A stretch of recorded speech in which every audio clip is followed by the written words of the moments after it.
Hey there. Uh, so thanks for clicking on this. This is going to be a Mo Crawler video. And I realize now, after having started the video, that I should have started this video a while back. I guess to start from the beginning would require a time machine at this point. Some of you might recognize this. This is the chassis for a Redcat Gen7, an Everest Gen7. I bought this originally in 2018, I think. 2018, 2017, something like that. And this was my first RC rock crawler. My son had gotten one of the really cheap ones, like a Walmart, thing, and we played with it for, I don't know, 10 minutes and it broke. And I was like, man, there's got to be like real RC rock crawlers out there. So I did some research, watched some YouTube videos, looked around. I think Exo Caged RC was probably one of the most influential for me at the time, and he had reviewed the Redcat Gen 7 and said basically, for the money, it's a pretty good one. Harley Designs, I think, looked at them too. He went through it, pretty critical, and rightfully so. In all honesty, I still have this one. It will never, it will never leave here until after I do. Because it's the first one, right? So I wish I had documented the process of this Redcat Gen 7 because it's been extensive. For example, I will show you now the front axle. So this is the front axle. As you can see, it's got basically every Redcat branded hop-up, I guess you would call it, or enhancement. So it's got metal C-hubs. It's got metal. They're aluminum. It's got aluminum C-hubs. It's got aluminum knuckles, right? That's all been upgraded. That was all plastic as stock. It's got the metal gears inside, so the diff gears are metal. This was a sport as it was originally purchased, so it was the plastic gears on the inside. It's got this diff guard, obviously been run quite a bit. I believe this is an upgrade part as well, but I may be wrong on that. I think this is plastic, this piece here, as they come. So that was kind of the first iteration of the truck. Same with the back axle. It's got the aluminum lockouts. It's got some brass on it. And the axle's, pretty smooth. Pretty smooth. It's, they're basically, I guess, SCX 10 axles. They're giant. They obviously are very, very wide. They sit very close to the ground. Just not really conducive to, a good rock crawler. I mean, they get the job done. But so this truck started off as, kind of a for my son. He didn't really take to them at all. Still not very interested in them, but I got very interested in them, in RC rock crawlers once I purchased this one. It was an orange bodied, RTR, garbage electronics. It had a big metal tower that sat right here that had your ESC and your receiver up high. Terrible geometry. It's servo on axle. It's got a lot of problems. This chassis is not extremely well designed. I've never actually measured this, but it's set up for a 12.3 wheelbase.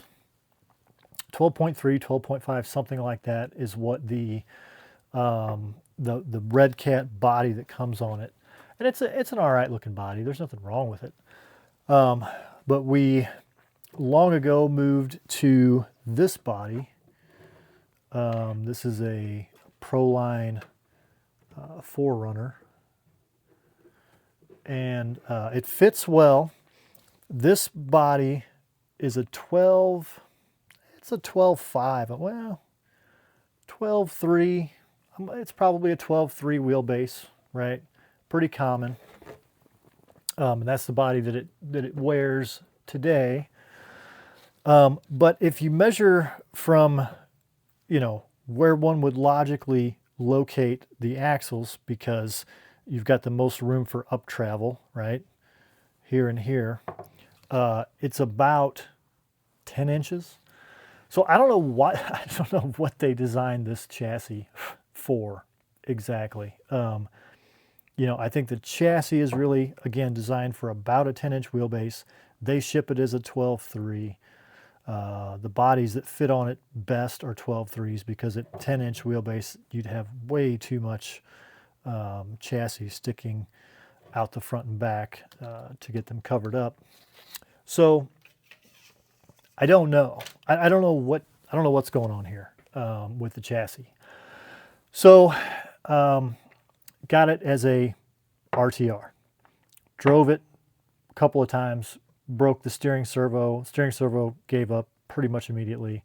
There was no drag brake whatsoever in the electronics that it came with. They were just terrible.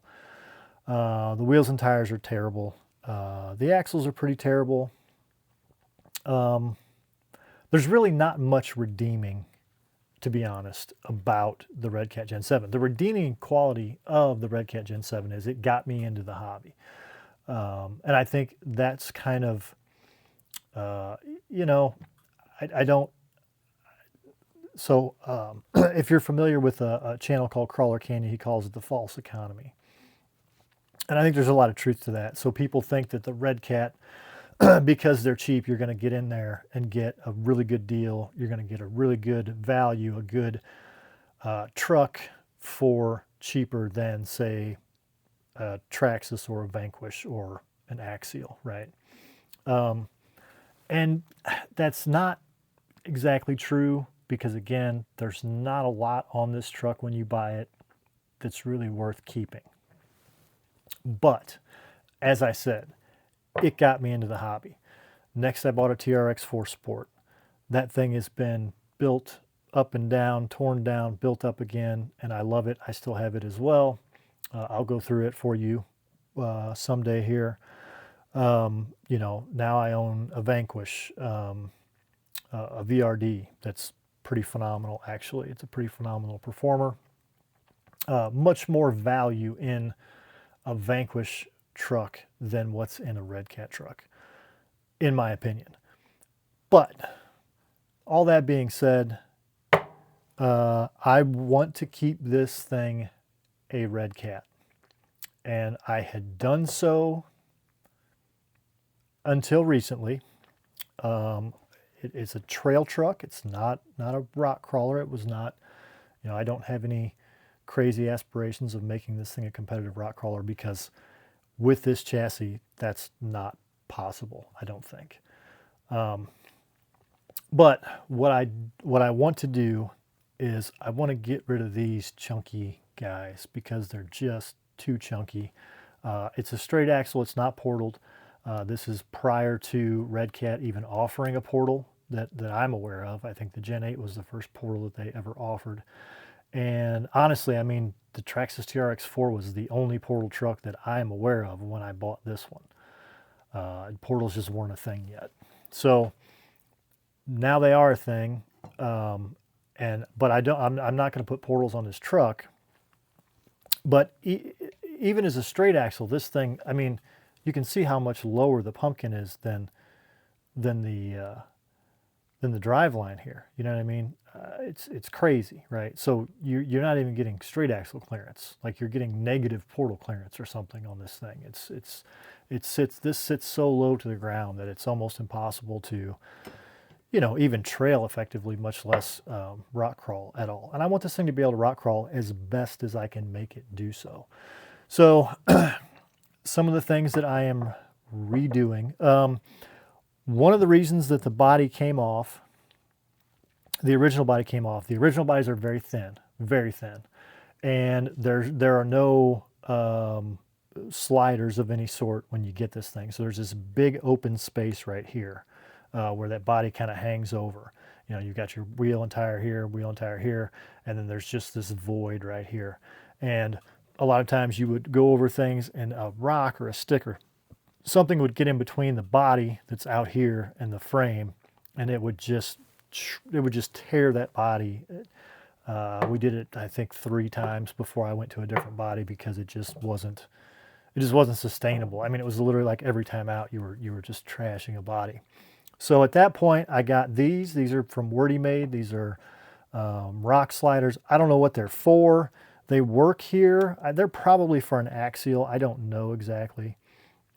But, you know, they've just got some slots and some holes, and they're just, you know, kind of whatever you can, you know, whatever you can slap it onto, it'll work. So that worked for a while. You know, there's still a big hole here, but when it would hit, it had something really solid to catch on, and it wouldn't tear through and then tear out the body. But I'm not in love with those anymore. I really actually never was. But this big tray, this is the big battery tray that sat in here from the factory. I'm getting rid of that. It's pretty heavy, it's pretty big, it's kind of unnecessary.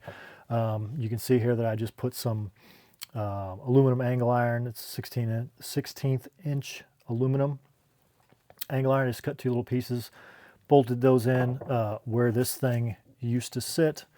And I'm going to take a piece of Kydex, real thin and light plastic, and I'm going to bolt that down something like that ish, kind of centered. I'll measure it, you know, it'll be centered. But I'm going to bolt that in there. For a battery tray, probably cut some slots high and low to run a strap through, put some Velcro on there, Velcro on the back of the battery, and then we'll be nice in belt and suspender formation. And then this is some more 16th inch aluminum angle, and I made myself some sliders. I don't know exactly where they're going to sit fore and aft yet, so I'm waiting on the axles to get those set up. But this is, so another hop-up part that I got for it is this guy. This is the aluminum skid plate. Another hop-up part actually is this guy. So this is a hot racing transmission or gearbox for it. And of course, this is a Hobby Wing Fusion SE 1800. These things are fantastic, absolutely fantastic. I am running a Hobby Wing Fusion of one flavor or another in every rig that I own now. Once you put one in one rig, you just go, however many more rigs I have, put the order in, go ahead and order them now. I like the 1800s, even on straight axles. I know Crawler Canyon says 1200 on straight axles, but I like to have, you know, that extra little bit of wheel speed. You can always tune that down. You can either tune it down through, you know, the actual tuning card of this, of the Hobby Wing Fusion, or you can do it through your transmitter. Just dial that high end, you know, that top end. You can bring it back to 75% or whatever you want to do, but you can't add it, right? So you can't go in and electronically add speed, wheel speed, if you find you are lacking it somehow. So I like to have the 1800. I've got a 2300, the Pro, in my TRX4 Sport. I'll show you that at some point, like I said. But anyway, love these things. They are game changing for, I mean, if you bought a Redcat Gen7 and slapped one of these guys in it, you're going to burn the steering servo out quickly enough, so you'll have to put a new steering servo in it. You don't have to do something fancy. This one's a fairly cheap one. This is what I'm using in this one. It's a Flash Hobby 45 kg. It's waterproof. I think they're, I don't know, 35 or 40 bucks. They're not that expensive, so that would be a good one if you were going to start from a box stock Gen 7. You know, you got to go to, you know, lipo, get away from the NiCad, get, XT60 plugs and, just kind of modernize it. But you could get away with that. It would be okay. You'd probably need some tires, or at least pop the tires off and vent them. They don't come vented and they're pretty stiff. But if you're just going to trail with it, yeah, you could have a grand old time with just a Hobby Wing Fusion, a cheap, 30 to 45 kg servo, and some new batteries, maybe a new transmitter. But I am rebuilding this thing, and I have rebuilt it multiple times. It was running Traxxas GTS shocks. These things are fantastic, and they're fairly inexpensive if you get them off of Jenny's RC. Jenny's RC is kind of a chop shop for RC, so they buy new models, they tear them down, and they sell them out. They sell the parts off individually. I know it's crazy that people even thought to do that, but apparently they do fairly well because they've got parts pretty much all the time. Now the TRX4s, there are models out now, the Broncos and the Blazers and things. A lot of them are high trails. This is a standard, so this is not a high trail shock. This is a standard GTS shock. It's 90 millimeters, I want to say, eye to eye when it's fully extended. That's plenty for me for almost every application. I don't really have any big flexy, super flex rigs. Everything I have is fairly low flex, and they all perform fine. So when you're looking for those, if you go to Jenny's RC and you want to get some GTS shocks, make sure you know how long they are eye to eye. If you get the high trails, they're going to be like 100 or like 10 more than these guys. I like these guys. So, but it had those on it. I had a battery tray that I had made kind of similar to this one, but it was back here. I didn't like that, so I'm moving that. I had changed the links. These are, I don't even know. I think I had these in the rear upper position. But anyway, I've got more links coming, and I've got these so we can figure out, once I get the axles, I'm going to put some Mias straight nylons on it. So they'll be basically Mias's version of an AR-44 is essentially what they are, or an F10.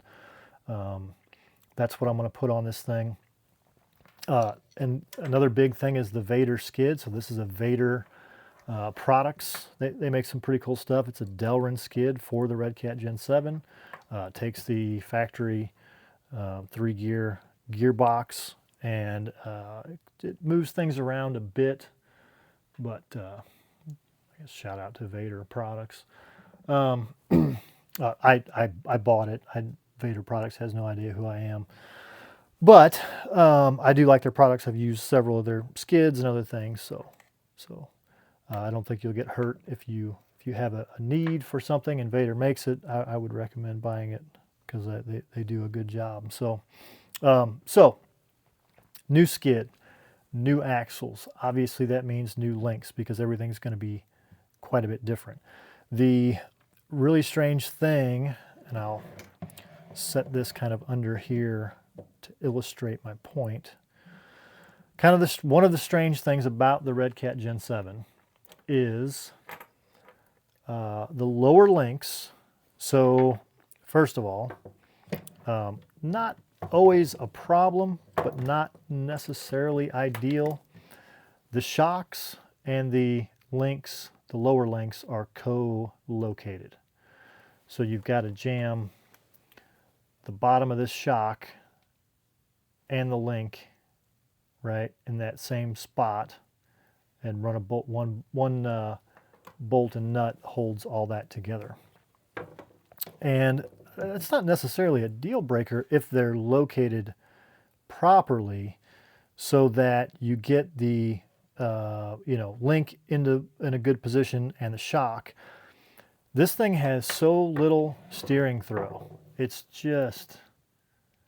kind of pathetic, actually. There's just almost no steering throw in this axle. It hits here. Now that could be changed a little bit, but even these are the CVDs for it as well, which helps. The dog bones that come in it won't even take this much steering angle, believe it or not.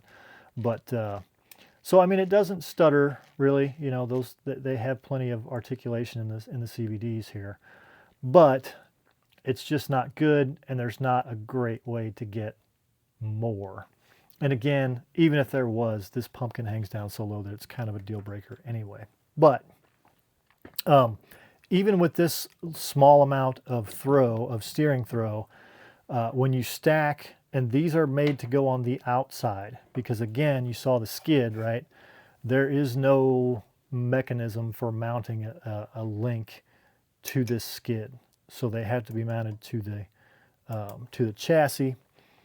And the way that the rig comes, it comes with all big fat aluminum links like this one and this one. Like I said, I had changed it over to more normal stainless steel, but they end up coming out here and bolting out here, something like this, right? And no matter what you do, you can mount the shock on the inside, the link on the outside, link on the inside, shock on it. It doesn't matter what you do. If you mount a link and a shock in this position, when you turn that wheel to full lock, you're going to either rub the link with the tire or you're going to rub the shock with the tire. If you rub the shock with the tire, you're going to turn the spring. You know, you can adjust your preload inadvertently, right?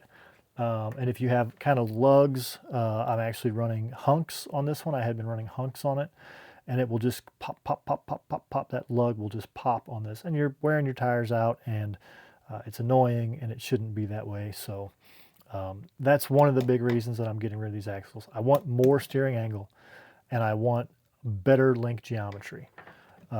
So one of the things that's going to do that for me, hopefully, is this Vader skid, because you can see that now my links are going to mount to the skid in the center of the vehicle, right?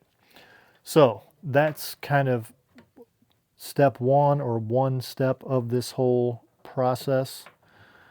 So we're going to do a Vader skid, which means we're going to get center mounted lower links, front and rear. The upper links have link mounting positions, more in the rear than in the front, but at least you've got two in the front. I can drill holes in this frame if I need to. It's nice and thick, so I can, you know, move the front if I need to. But the next step is getting the axles, actually physically getting them. They're ordered, they're just not here yet. I have to locate where those are going to sit. I'm kind of dedicated to the body that I showed earlier, that Toyota 4Runner. Not set in stone, but I'd like to keep that. So I'll get that set, I'll get the body on it, make sure my axles are where I need them to be. Then I determine link length. Then I can get all that situated. I think the drive shaft should still work fine. I've got lights, bumpers, with the, you know, I like to have lights on trail trucks, so I've got a set of rock lights, and I've got a light bar, and it's just some head and tail lights, just little LEDs. So those will go back on. These are going to be my sliders once I determine where those are going to sit based on, again, the axles, you know, and I can trim these back if I need to, if I'm getting into them with the tires or whatever. But I'm going to do these as sliders. I'm going to do this as a battery tray. I should have plenty of room because I've basically got no electronics, right? Like, this is what I need to mount for my ESC. That's it. I'll need to get a receiver in it. I've got some boxes here. This is a TRX4 style box. These really seal well, which is why I like them. But they're a bit wide and they're a bit long. So this is a different box. This is more of a more like an element style. These work okay. I've sealed these bottom holes, so they shouldn't be a problem. But this entrance hole here is large, and there's a lot of wires because I got all these lights on this thing. So we'll see if I use this one, or maybe have to buy an entirely different one. I don't know yet. But that's the goal. Those are the goals. So we're going to run hunks on some, I don't know, Amazon bead locks. I can grab one of those and show you. So these are the tires, vented in 2 places. I really like J-Concepts. I've got rock blocks on one of my rigs. I've got these on this one. I've never been really upset with the J-Concepts tire. They work really well. So that's going to be the wheels and tires. Beyond that, we're going to get this body. This is the body. 99.99% sure that's the body. These are 100% the sliders. This is 100% the battery tray. This is 100% the steering servo. Don't know about the receiver box, but one of these two, hopefully, if not, something else that we find. This is definitely the front bumper. That's definitely the rear bumper. Those are definitely the lights. They're staying on. I want rock lights, I want a light bar, and I want head and tail lights. So that is the plan. That is the goal. We are going to make this thing a capable, I don't want to say highly capable. It's going to be a moderately capable rock crawling rig that is set up to trail. Those are the shocks. Those are the drive shafts. Unless something crazy happens and it doesn't work, which I can't imagine it wouldn't. I think, those shocks were in the center holes as it was previously set up with the factory axles. I suppose I may have to drop down. I don't know. But I think 90s are all I have. So I have those, and I have some S80s that came on a Vanquish build that I didn't end up using for that build. So I don't know. We'll see. There's going to be some figuring. And calculating that's going to be necessary for sure. But the goal was to keep as much Redcat as I could while still making it capable, reliable, serviceable, and just a good all-around durable trail truck that is a moderately capable rock crawler. That was the goal. And as I went through and changed different parts, you hit limitations, right? So you put the Fusion SE in there and you go, oh my gosh, this is like a revelation compared to the garbage electronics and motor that were in it previously. And you drive it like that for a while and you go, well, it's really holding it back. Like, this motor's really good and I've got good trigger feel and it's responding the way I want it to. What's holding it back is steer angle. The steer angle's terrible. And I hit everything with these giant pumpkins, right? So then you're like, well, I'll put new axles on it. And every time you do that, a little bit of the Redcat goes away, right? Unfortunately. So my TRX4 Sport is on the factory chassis. It's got the factory bumpers. And again, I'll show that one to you. But I like to keep the spirit of the vehicle. Now, if this were my if I had bought a Redcat Gen7 as my 5th or 6th RC rock crawler, it would probably already be gone. Honestly, I would probably have already sold it off or given it to someone and just said, it's not very good. Give it to your kid and let them bash with it or whatever, but it's just not a very good rock crawler. This being the first one I ever bought, I feel like it's worth throwing, honestly, a ridiculous amount of money at it. More than it cost to buy it complete, as I bought it originally. I've already done that. I've already put more in it than it's worth, and we're going to do that probably another full round. So the goal is to keep the factory chassis. We're going to keep. This is the Redcat that's going to remain. The bumper mounts, the bumpers, the body mounts. And I think that's it. Yeah, there's nothing else here. There's nothing else that's original. Everything else is gone. So basically, what you see here, minus these 2 tabs that I made, this is all that will remain of my Redcat Gen 7. And it's going to be, I mean, I can already tell you it's going to be infinitely more capable when I'm done with it than it was as I purchased it, because it was already infinitely more capable before I even you know, changed the skid, and I'm going to redo the links and change the axles. It was way more capable. Every time I did small upgrades to it, it became much more capable. They're just not very capable when you get them. The tires are pretty terrible. The electronics are junk. They're just not great, you know. Now, if you're, you know, a kid and you want to just kind of go out and bash and trail, then yeah, they're probably okay. But if you actually want to at least attempt to actually crawl rocks, even just a little bit, they're pretty terrible at that. So that's the goal. Once again, I know I've already said that, but we're going to keep the factory bumpers. We're going to keep the factory bumper mounts. We're going to keep the factory body mounts, body posts. We're going to keep the factory rails. Everything else is going to be new. And I'm looking forward to getting it all put together. I'm looking forward to documenting that process and showing you guys what that's like. And I know people, I don't think, no one has made a video on a Redcat Gen 7 in like 4 years or something crazy, right? I mean, 5 years, I don't even know. They're old. It's an old platform. People aren't buying them much anymore. No one is reviewing them anymore, that's for sure. I don't think many people are modifying them anymore.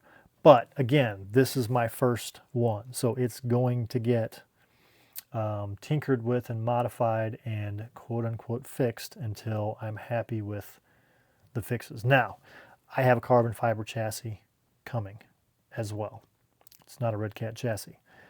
If I end up switching over to it, the only things that will remain will be bumper mounts, if those even work, which I don't know that they will, and bumpers.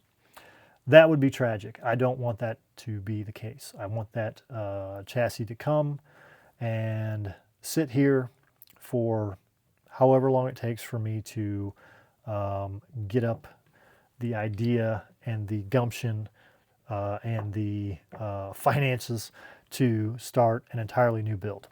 But I do have one on the way. So if this thing just simply will not work with the new axles, if I can't make a Redcat Gen 7 frame chassis work with a new set of Mias AR44 F10 axles, then maybe we got to go with a new chassis. But that is not the plan. The plan is this chassis, these mounts, basically everything you see here minus that, because none of that is original. So everything you see here stays, and we build a capable rock crawler around it. That's a trail vehicle, mainly a trail vehicle, mainly a trail truck, but is capable when asked to do moderate rock crawling. So we will begin that adventure, I guess, on the next video. So thank you.